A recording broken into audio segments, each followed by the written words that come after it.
holding in my hand some Korean mustard seed. They're very small. Now, the mustard seed in the Middle East is even smaller than this. In fact, it's said about 20,000 of these little mustard seeds can fit in about 1 ounce. That's very small.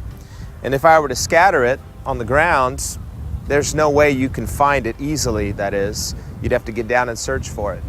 Jesus compared the kingdom of God to mustard seed. And he said, the kingdom of God is like a mustard seed which a man took and put in his garden, and it grew and became a large tree, and the birds of the air nested in its branches. Why is Jesus comparing the kingdom of God to a mustard seed?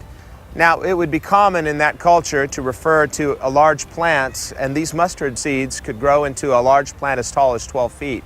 Now, technically it's a plant, not a tree, but they get as tall as many trees. They can get as high as 10 to 12 feet. That would be about twice as tall as I am.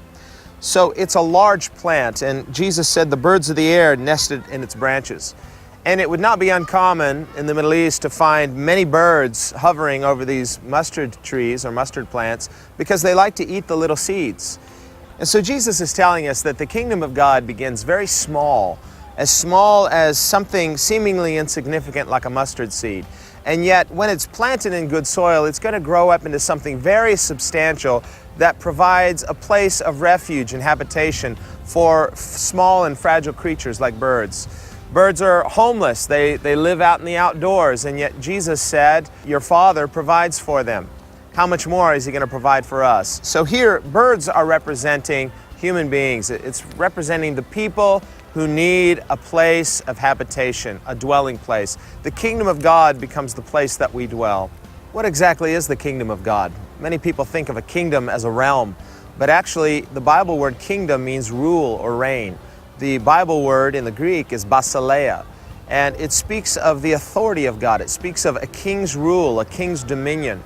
In the English word kingdom, we derive it from the Latin. We all know what the word king is, and the second half, dom, is the Latin word from which we get the English words dominion, dominate, and these speak of a king's dominion, a king's rule, his authority. We're speaking of Christ's lordship. And so the kingdom of God speaks of Christ's lordship in the life of a disciple. The life of Christianity is the life of discipleship, and Jesus says this begins almost insignificant in our life. We have to think about how Christ came into the world. He came into the world in relative obscurity, born in the city of David and yet born in a stable, laid in a manger. He grew up in Nazareth, a city that was not respected by any means, and his disciples were not the highly educated of the world. They were humble people. They were fishermen and tax collectors, and they were not the wise and the wealthy and the highly educated of this world.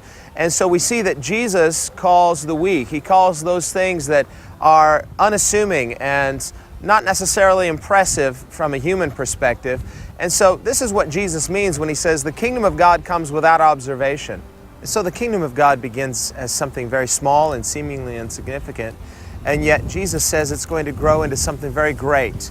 It's going to produce something that is life-giving and life-sustaining. It provides food and shelter for those that are weak and those that are homeless, those that are looking for sanctuary and refuge. Why does it come in this relative obscurity and weakness? Jesus prayed and he thanked the Father that these things were hidden from the proud and from the wise and revealed to small children.